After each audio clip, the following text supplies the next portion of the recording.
Good morning, everyone. It is approximately 5 a.m. EST here on the East Coast, U.S. Coming to you live, straight and direct, South Carolina, from the farm. The farm is off the grid, and we are off the chain. So as the title states, UC1 Road to the top. Let's just take a look into the many ways to compete on your road to the top. Let's hop right into it. So, I am here on WOR, and that's World of Robots, to show you the many ways that you can compete and have a road to the top. So, you click on social. All the people that you have friended, right? All the people that you have friended, you guys do a friendly cup competition, okay? Of course, we have here, and you guys know all these guys, Abandoned, Boneless Paul. See, Boneless Paul has been missing for a minute, streaming any content whatsoever. So, you know, our hopes and prayers are with Boneless, because he's one of my favorite streamers, and he's one of the reasons why I'm not playing this as much, because I love coming in and playing with him and Cha and Somche like early in the morning. And by the way, my main man Somche Demon does have his own channel. Please go and check him out, and as well as Boneless Paul. So you can compete against your own friends. My main man Bennett has a channel as well. Duck on Quack, Terror Road, all these guys stream. The thing about it is we all compete against each other in a friendly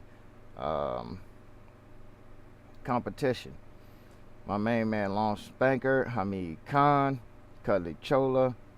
Give a shout out to my main man Eradicator1. I know he goes to my channel, but you know he doesn't do too much in on YouTube. He's more of a forumite of War Robots.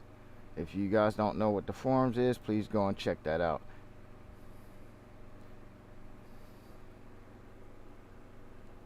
So this is McLovin's clan, the Wild Bunch, our sister clan. We used to have two, because we all split off from each other. But just checking out Cuddly Chola. Got some nice little setups here, Chola.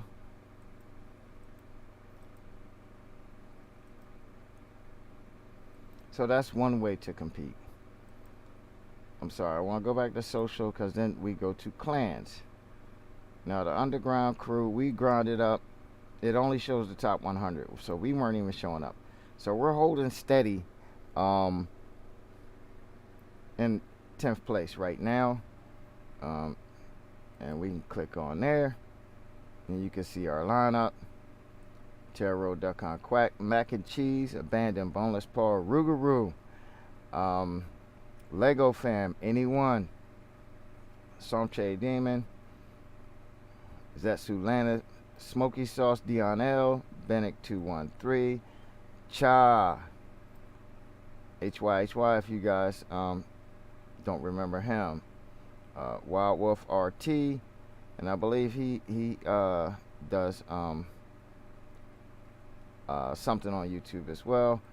Poggy Woggy, Unitedtron, Cole, Panther, Tazinator, Winky, Satan, Unnamed, Kickstart, Just Kill a Man, Master, and you guys know Master from YouTube as well. TK, everyone knows TK from YouTube as well. Barn Owl, we have a couple unknowns there. And Kaka 33, I'm not sure who that is. And I'm not even going to try to pronounce that. Last Rights, and then here another name.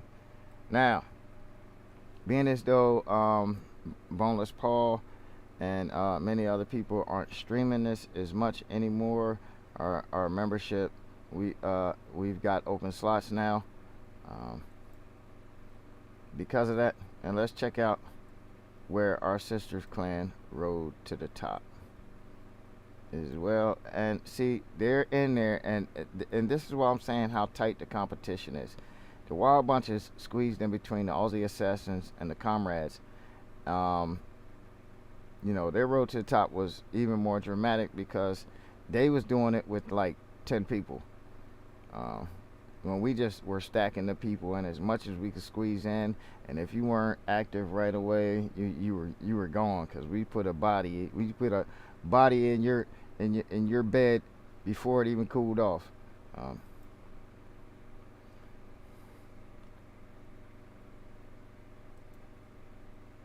Thanks for showing up, Ren. So we got Big Lovin', Big Shat, Amphibious, Gustang, Jarek, Mitz, Aris, Eugenio, Calila Rent. Sorry if I said that wrong. GSM, Night Witcher. I'm not even gonna try to do that one. MCEH Gamer, 26 Cent, Cuddly Chola, my favorite farmer. Couple of unnames, and PDH, QNVN, couple of unnames, Imperious, Taminator, 2Vja, HD, the Dazinator, more unnames, Surge Yux, I don't even know, Sergey, okay, maybe that's better. I've never seen it with a Y though, but okay.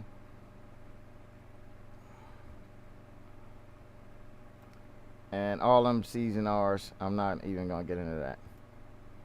And of course, you see the rankings on there has nothing to do when you're looking in your clan. The rankings have nothing to do with your tier. It has to do with how many eagles you contribute to the clan, and that's another way to compete. Another way to compete is this. It's the global ranking, and right now I'm lower than usual because I'm not playing as much. Black Kitten, Radis, Tyler, Megatron, All-Star, War Daddy, Vinny, and Bulldozer, Door, and Tahak are making out the top 10, but I still, there's guys that are close to that, like Kill 'Em All, that are still excellent players. Black Kitten, of course, you see Black Kitten in the YouTube streams as well. And then another way to compete is who is the best in the last 24. And I always like to point this out. So I haven't played today yet, so I don't have any ranking. But you see Wolfblood 7 joined and played and was smashing people. And one day he made it to number 2. So even though his global ranking, he might not have been in the top 100, he was second in the last 24. So you got the best 24 even rankings. And then they have yet another way to compete in the events. Now, like I said, I haven't played today yet, but here you receive diamonds, gold, and clan cash, okay, for your ranking in rankings. This is your total for the whole week, and it's usually, and the stars usually have to do with activity, okay. Not, of course, you get more stars for winning, but you get stars, period, even if you lose. So I just want y'all to understand that. And the way this game differs from WR is that there are tech trees. So in order for you just can't come in the game and be like, oh, you know, I want this, and I'll just go and slap that on. As you see the arrows pointing, you do have to unlock the previous content, okay? And even these premium bots, you have to unlock this tier right here for this to unlock. You have to unlock this tier right here for that to unlock. All right. So this is the Russian tech tree here. And we'll switch right over so you guys can see the American tech tree real quick. And of course, Vulture must have a Vulture. And this is the only American with a jump pack on it. Alright. And it is the better jump pack, but it's stuck on there. It's not a module like the Russians jump pack. The jump pack is an item on the tech tree where you can fit in your slots. Okay. And another thing that the Americans have that the Russians don't have is full-time shield modules like the ECB-1 dome and the stealth module of the PSS Predator. The Russian tech tree does have shield modules, but it's not always active. Okay, and that'll finish out the American tech tree. So these are the tools that you use on your road to the top. And just to show you yet another difference between the two. Okay, I'd rather go, okay, I'll use this one. You have your, same way you have your slots over there, but here there are no mediums. There's only heavy, light, mod, and drone slots. So the drones, you just can't attach drones to any bot, and drones are simple drones. You have two types of drones, so I'm gonna come here. One is the Explorer, which is like a seeking drone, and the other one is a repair drone.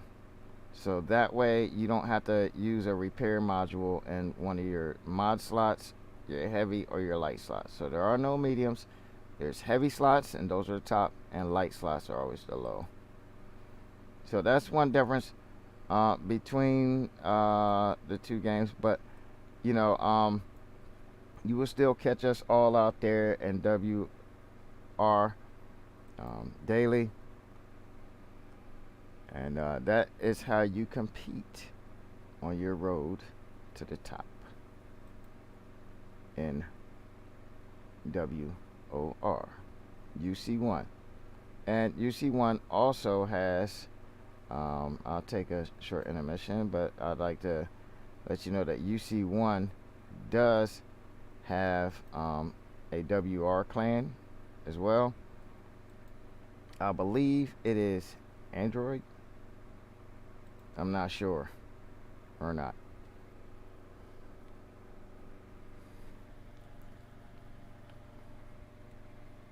So on your road to the top, be aware that the tools that you need to succeed in many different categories that you can jump into to have success.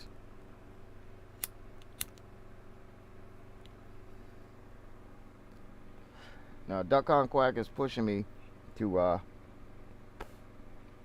stream longer, so I'm gonna try to do a longer stream here today.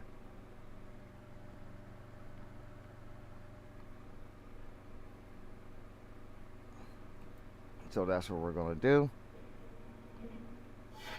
Let's see what we got popping here.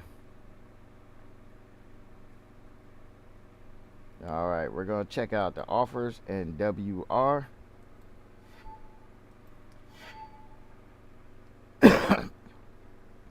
This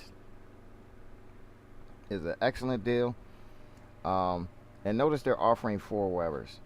So you're not buying this deal actually for the Mars. You're buying it for the 4 Webers. But the SE Mars at MK2 and Webers at MK2, not a bad deal at all. I would buy this deal just for the 4 Webers at MK2 already are a great enough deal.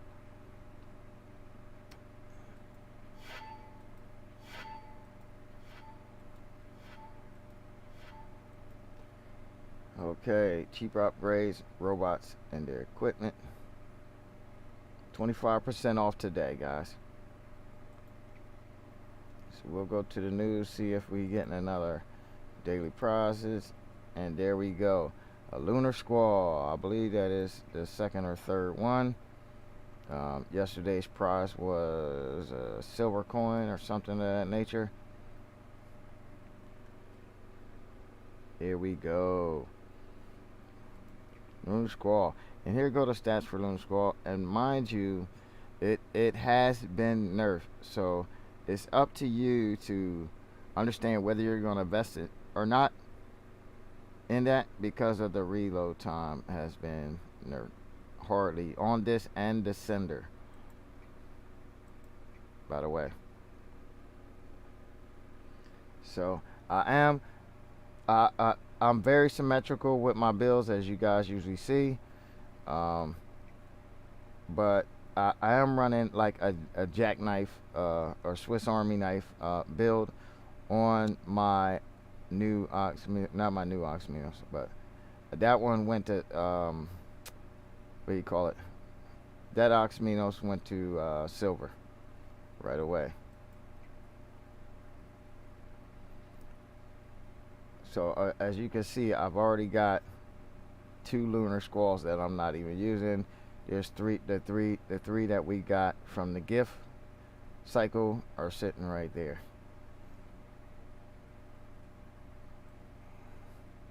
So I could run all crates. I could run Cyclone and Cuirassier, you know, retaliators and all that stuff. But the retaliator got enough. So you guys, it's up to you to what you want to do to make your road to the top.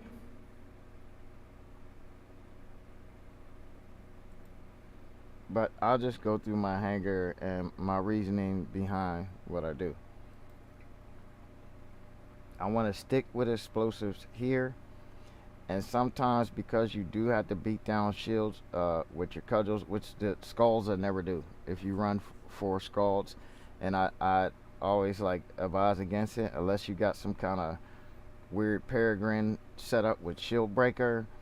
That would be cool. And also with 4 cudgels, I don't use 4 cudgels, which they do hit hard. If you run 4 cudgels on this, which a lot of people run 4 shotguns, but I like running my own personal builds. I like running explosive shotguns with explosive rockets, because the rockets continuously fire as long as you have the target in sight. Here we go running. I'm running this with the barrel drone, because I gotta be in close. 150 and 200 meter setup on my shifter meter, but I could just teleport right in. I'm healing the other person, and I will be dealing a massive amount of damage. And even if my Havocs have to beat down a shield, my spike is going through it the whole time. I am running a shield module on here, fortifier, and I'm running nitro unit, so that because sometimes when you hop in, people either want to get inside your shield or they're trying to get out of your weapons range, and I like leaving the nitro unit on here to navigate the range as I see fit and not how they dictate. I am running a last stand because this is one of the squishiest healers that there are out there. You guys know I hate last stand on healers, but I love it for the Demeter, simply because even that absorber shield, you have somebody that's either going to try to shield break it or get inside of it and take you out before you have a time enough. The Demeter does heal passively while it's like that, but the greatest heal is at the end after all the damage that it absorbs, and you want to have something like last stand in there in that time for you to be able to soak up the damage. Okay, we're running Stake and Venom here, and of course this is just a whole tank set out with set up with the shielding and running DOT weapons. This DOT is here to set up to, you can shoot anything you want with DOT, because it's not gonna, nothing's gonna hurt that. You can take down tanks with this.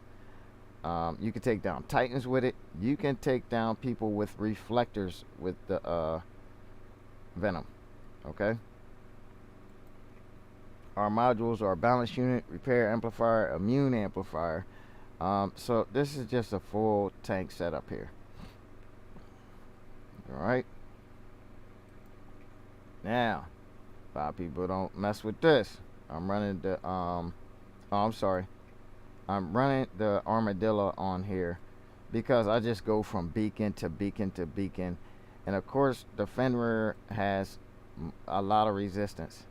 Okay, it already has when it switches modes, it already gets 50% damage reduction from the door. Okay, that's without anything hitting your shield or anything else. All right, and being it's the one of the SEs, it's the cryptic. It has 10% more durability. This is basically just a meat shield. He's a sink, and if I got healers following me around, it's a monster. Now we'll get in the old school hell burner, running it with the barrel. Glory ECU with the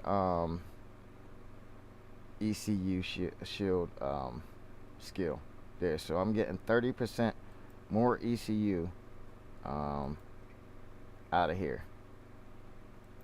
And the ECU is already at 148,000 physical shield. Alright. Of course, you all know that ECUs can be blown off, but it helps. I prefer to use the ECU than that.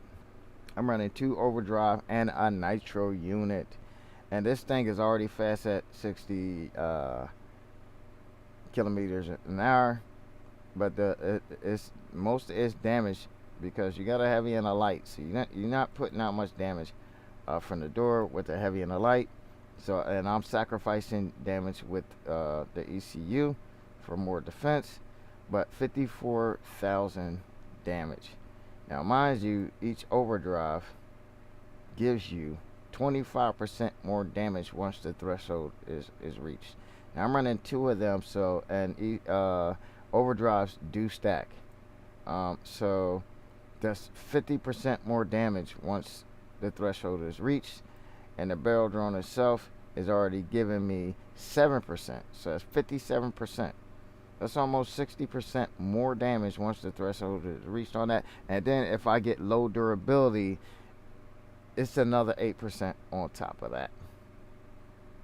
So you're getting nearly 70% more damage once the low durability threshold is reached and the overdrive units are pressed over. This here is just a monster. Because of the force fields that it has, the damage on its skill, even when it's not executing you, is still substantial.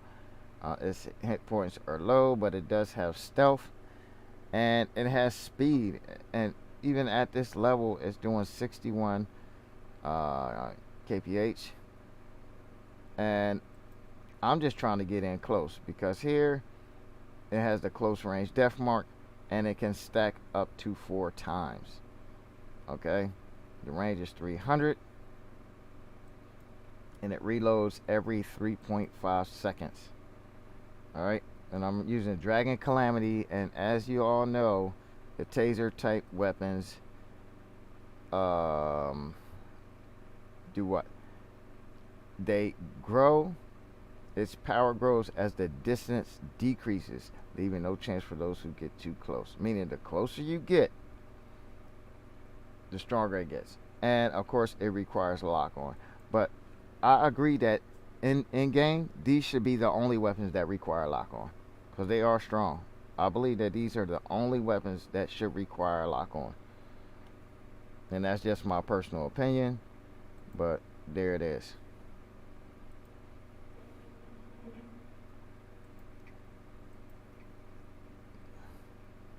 We'll just do a quick review. I think I've met Duck on Quack's threshold now. I am in Master 3 right now. Hanger 2. Now I'm waiting for another Taser, but for now I'm running another gecko. I'm running a gecko on here. It does do well. The only problem is that if they juke too hard to one way or another, like say I'm like another any kind of dashing bot, you'll see the Yoji and Tasia just track them and stay on them. So those are the nether killers, dash bot killers, jump bot killers. You know, people who teleport and stuff like that. The weapons will just keep on tracking them. As where the bottom tier gecko is strong for its tier, but you have to manually stay on them with that. And of course, on the harpy, I'm going full explosive here, maces and hammers, fully explosive shotguns. These do add, of course, they scatter more, but who cares at the distance that you're shooting at? Because if you're up in the air, you're already AOEing. So shotguns are basically an AOE gun from a distance, but they do very well in self-defense if someone gets close. Plus, you can always get that skill shot grouping on there as well. Havoc and scatter, 2 punchers on the serve, basically classic setups, but this is not a classic setup. My tier with hazard, Artem spear, and auto pilot there. And being as though I can't chase people down when I'm in my other mode, I do have the Persephone to heal people out of range. So that's always helpful to where I don't have to change my mode when I'm in attack mode with my spears out to take my spears out of play to go chase someone down to put them in my healing circle. That does the deal for me, and I can stay in attack mode and let the spears unleash. Oh, sorry, the immortal luchador, no joke. This thing is immortal. A Mahavajra and 2 Pantagruels. I could run a Gargantua on there, but if I did that, I would want 2 damage weapons on there, because we all know that the healing weapons do not do much damage overall. And also, they begin to sputter out as you reach the end of their clip, in case you have to still fire. Whereas the Mahavajra, it dumps its whole clip and then will reload and be back at full strength. But this thing is immortal. I have the speed mod maxed on here, where I can keep people in range of those Pantagruels and just keep on going. And then I have that healing mod that gives me constant regeneration. And of course, the luchador itself has inbuilt gray protection. And yeah, that thing is nearly immortal. If you're gonna kill me, it got to be like 3 titans jumping on me at once to kill me real quick. Because other than that, if you give me time, it's hard to kill. And I'm having a go at running the striker cataclysm. I don't have a 3rd striker. The cataclysm is more for defense. Double striker still hit pretty decent, but not as hard as I want. And I'm running a self-fix unit on that in case I hit. Sometimes you hit something with a reflector, and next thing you know, you done took a chunk out of your health. And I can't depend on someone to hang back with me with this camping setup here. Now, another good setup for the Sharanga that I do like to do, I like to run triple Gargantua on here, because then I can run more damage on there. And that we call that the Hoover. That thing will just, it hit any and everything in front of it and just start sucking parts off of them. So it's pretty good. The Typhon running the Wasp. And I put my fluxes back in. I have 4 prismas, but because the flux got a buff, it's closer to the prisma now, and also it's reloaded shorter. Even though the prisma's damage starts to reduce when people get close, the flux puts out flat damage no matter what. And the prisma will outperform it at range, but close range, the flux will outperform the prisma. if that makes any sense to you, because I yanked my 2 other prismers off of here to put those flux on there. Hazard. Oh, the reason why the volt is on there, man, I forgot to replace that, because I had this running Weber's and volt on the emoji. I like it. I put the healing pilot on there. After I put the healing pilot on there, that's when I removed, because I had the damage pilot on there with that with the Webers and the volt. So I put the hazards so I can get in closer, and then I put the healing pilot on. That's just me testing something new out. As far as running magnetars on your anything that's running at least 3, okay, light slots, running magnetars are beast mode. I take down Titans with this blitz, believe it or not. And of course, these all, the freeze lasers all got, nerfed to crap with the reload time. But on the Nightingale, they're still good, because your flight time actually allows them to fully reload. And then when you come down, you can unload with a fresh clip. So like I said, when you're running stuff like the Fafnir and things like that, the Scotty are still good on its back weapons. I would not use them as a primary weapon on anything. That's my advice. Freeze rocket, freeze lasers could still be good on, say, something like a Siren, okay? Because you're sitting back, and while you're waiting for your skill to regen, they're stacking back up, and then you jump up. You're usually using the shield breaker pilot, and you're also using your AOE, which is freeze, at the same 600 range. So they'll still probably be very effective on there. So that's all I gotta say to y'all this morning. I will catch you all out there on the battlefield. I have no picks. Try to do a longer stream for you guys. Love, peace, happiness. I will catch you all later.